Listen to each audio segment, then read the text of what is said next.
తెలంగాణలో టీపీసీసీ పదవికి సంబంధించి టీపీసీసీ పదవి 2 సంవత్సరాలు అయిపోయింది రేవంత్ రెడ్డి తీసుకొని. ఆయన 2022లో ఆ పదవి తీసుకున్నాడు. 2 ఇయర్స్ అయిపోయింది.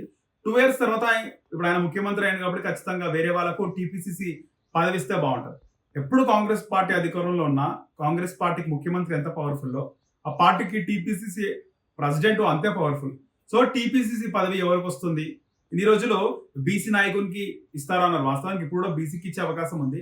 సో బీసీ నాయకులు మన ఎంపీగా గెలిచిన సురేష్ శెట్కర్ గాని, మధుయాష్కి గౌడ్ ఉన్నాడు. సో ఆ పార్టీకి వర్కింగ్ ప్రెసిడెంట్ గా ఎప్పుడు పార్టీ కార్యాలయంలో అందుబాటులో ఉండే మహేష్ కుమార్ గౌడ్ ఆయన ఎమ్మెల్సీగా అయినాడు.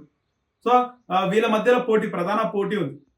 ఇప్పుడు ఇప్పుడు కూడా వీళ్ళ మధ్యన ఉంది. ముఖ్యంగా ఇది మధుయాష్కి గౌడ్కి ఇవ్వాలని సీనియర్లు అంటుంటే, లేదు మహేష్ కుమార్ గౌడ్కి ఇస్తే ఖచ్చితంగా బాగుంటది. ఆయన పార్టీని ఎప్పుడు అంటిపెట్టుకుని ఉంటుండే. ఆయన పార్టీ పవర్ లో లేనప్పుడు ప్రతిరోజు ఆయన గాంధీ భవన్ కి వస్తుండే, గాంధీ భవన్ లో కూర్చున్నాడు. సో ఆయనకి ఇప్పుడు ఎమ్మెల్సీ ఇస్తున్నారు. ఈ పదవి ఇస్తే ఇంకా అలంకరణ ప్రాయంగా ఉంటది, బాగుంటది. ఆయన కమిట్మెంట్ ఉన్న లీడర్. ఎప్పుడు పార్టీ బాగోగులు, పార్టీ ఆఫీస్కి ఎవరైనా నాయకులు వాళ్ళతో చర్చిస్తాడు, వాళ్ళ సమస్యలు తెలుసుకుంటాడు, అందుబాటులో ఉంటాడు. అది అని చెప్పేసి రేవంత్ రెడ్డి అంటున్నమాట. పైగా గతంలో జగ్గారెడ్డి పేరు బయటకి వినిపించింది. సో ఇప్పుడు కూడా జగ్గారెడ్డి పేరు ప్రధానంగా వినిపిస్తుంది. మొన్న కూడా జగ్గారెడ్డికి గనక మెదక్ ఎంపీ సీట్ ఇస్తే ఖచ్చితంగా గెలుస్తుండే. నీలం మధు కొత్త వ్యక్తి, సీనియర్లు సరిగా పనిచేయలేదు. జగ్గారెడ్డికి ఇస్తే మంచి కమిట్మెంట్ తో పనిచేస్తుండే, ఖచ్చితంగా మెదక్ గెలుస్తుండే అని చెప్పేసి ఇప్పటికే రాజకీయ విశ్లేషకులు అన్నారు. సో ఇప్పుడు కూడా జగ్గారెడ్డి పోటీలో వస్తున్నట్టు తెలుస్తుంది. జగ్గారెడ్డి, కోమటిరెడ్డి వెంకటరెడ్డి వాళ్ళ మంత్రులుగా ఉన్నా కూడా కోమటిరెడ్డి వెంకటరెడ్డి, అటు ఉత్తమ్ కుమార్ రెడ్డి ఆల్రెడీ చేసినాడు కాబట్టి బట్టి విక్రమార్క, ఒకవైపు సీతక్క కూడా ఉంటే బాగుంటది అనేది రేవంత్ రెడ్డి అభిప్రాయంగా తెలుస్తుంది. సీతక్కకు ఆల్రెడీ మంత్రి ఇచ్చినారు, మంచి ప్రియారిటీ ఇచ్చినారు. మళ్ళీ ఈ పదవి ఎందుకు వేరే వాళ్ళు చాలా మంది పవర్ లేకున్నారు, వాళ్ళు ఎమ్మెల్యేలుగా ఓడిపోయిన వాళ్ళు ఉన్నారు, లేదా ఎమ్మెల్యేలుగా గెలిచి మంత్రి పదవి కోసం ట్రై చేస్తున్నారు, అడుగుతున్నారు. వాళ్ళకి ఇస్తే బాగుంటది, వాళ్ళు కొంచెం కాంప్రమైజ్ అయ్యే అవకాశం ఉంటది.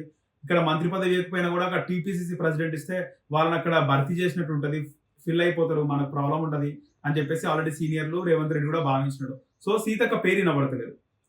ఇప్పుడు ప్రధానంగా కోమటిరెడ్డి వెంకటరెడ్డి బట్టి కూడా అడుగుతున్నారంట. ఇప్పుడు అధికారం ఉంటది, కొన్ని రోజులైతే అధికారం ఉండదు, 5 ఏళ్ళు అయితే. కానీ ఒక ప్రెసిడెంట్ పదవి చేస్తే బాగుంటది, నిర్ణయాలు తీసుకోవచ్చు. ఇప్పుడు జరిగే జెడ్పీటీసీ, ఎంపీటీసీ, స్థానిక సంస్థలు, పంచాయతీ, జిహెచ్ఎంసీ ఎన్నికల్లో వాళ్ళకు కూడా అంటే వాళ్ళే ముఖ్యంగా సీట్లు కేటాయించే అవకాశం ఉంటుంది. సో ఇటు రేవంత్ రెడ్డి పరిపాలన మీద దృష్టి పెడితే ఎన్నికల్లో సీట్లు అవన్నీ కూడా అధ్యక్షుడు చూసుకుంటాడు.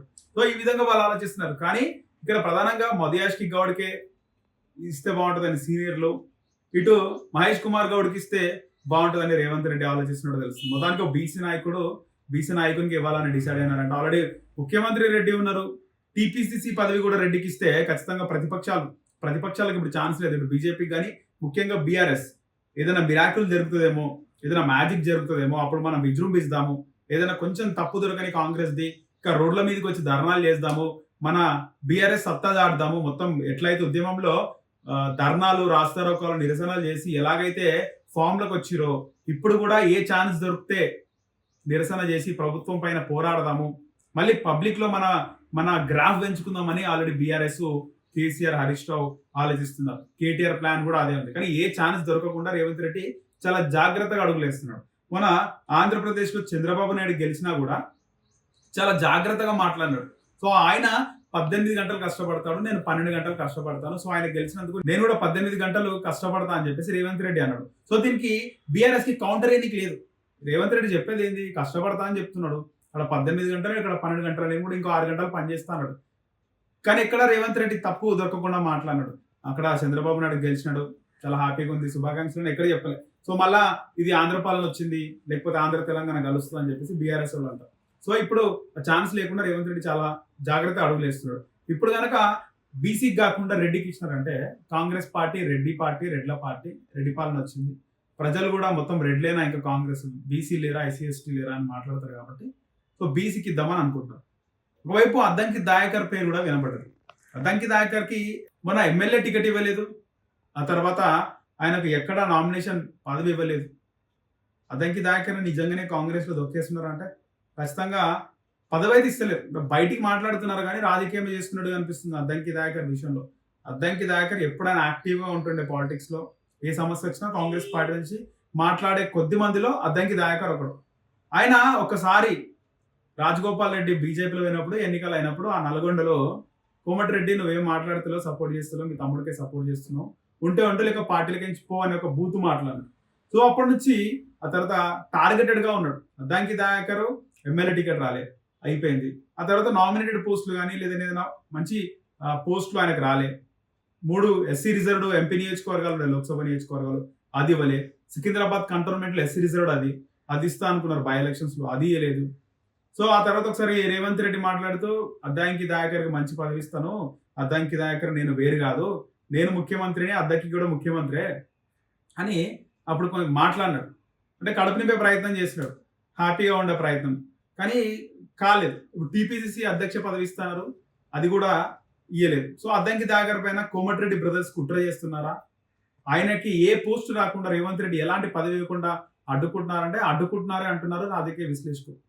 సో వీళ్ళు గతంలో మాట్లాడిన మాటలు మనసులో పెట్టుకొని అద్దంకి దయాకర్ని రాజకీయంగా దొక్కేస్తున్నారు అన్నదమ్ములు అని కూడా ఒకటి ఉంది. ముఖ్యంగా కోమటిరెడ్డి చాలా సీరియస్ గా ఉన్నాడు అద్దంకి దయాకర్ మీద, అందుకే అద్దంకి దయాకర్కి ఏ పదవి రావట్లేదు. సో వాస్తవాన్ని మాట్లాడుకుంటే పార్టీ పవర్ లో లేనప్పుడు ఎంతో కొట్లాడి పవర్ లోకి వచ్చినాక ఏ పదవి కూడా రాకపోతే ఆ పార్టీలో ఉండేందుకు దండగా. సో అద్దంకి దయాకర్ కూడా ఈసారి పిసిసి పదవి లేనట్టే ఆయనకి. సో ఆయన లెక్కలలో కూడా లేడు. ఎక్కువ మహేష్ కుమార్ గౌడ్ అటు మదియాష్కి ఉన్నారు. సో ఇటు మహేష్ కుమార్ గౌడ్ దగ్గరే, అంతకంటే ఎక్కువ రేవంత్ రెడ్డికి మదియాష్కి గౌడ్ కూడా దగ్గరే. మదియాష్కి గౌడ్ ఇంకా పర్సనల్ చాలా ఆయనకు రేవంత్ రెడ్డికి సీనియర్లు లెక్క చేయనప్పుడు, ఆయనకు వర్కింగ్ ప్రెసిడెంట్ ఉన్నప్పుడు ఎవరు కేర్ చేయనప్పుడు, ఆ తర్వాత టీపీసీసీ పదవి వచ్చినప్పుడు ఎవరు ఎక్కువ సపోర్ట్ చేయనప్పుడు సపోర్ట్ చేసింది మదియాష్కి గౌడే. సో మదియాష్కి గౌడ్కి లేదా మహేష్ కుమార్ గౌడ్ ఇద్దరిలో ఎవరికొకరికి వచ్చే అవకాశం ఉంది. సో మహేష్ కుమార్ గౌడ్ అంటున్నాడు రేవంత్ రెడ్డి. సో ఇద్దరిలో ఎవరికి వస్తుంది చూడాలి. ఎక్కువగా అయితే మహేష్ కుమార్ గౌడ్కి ఇస్తే బాగుంటుంది అనేది చాలా మంది అభిప్రాయము.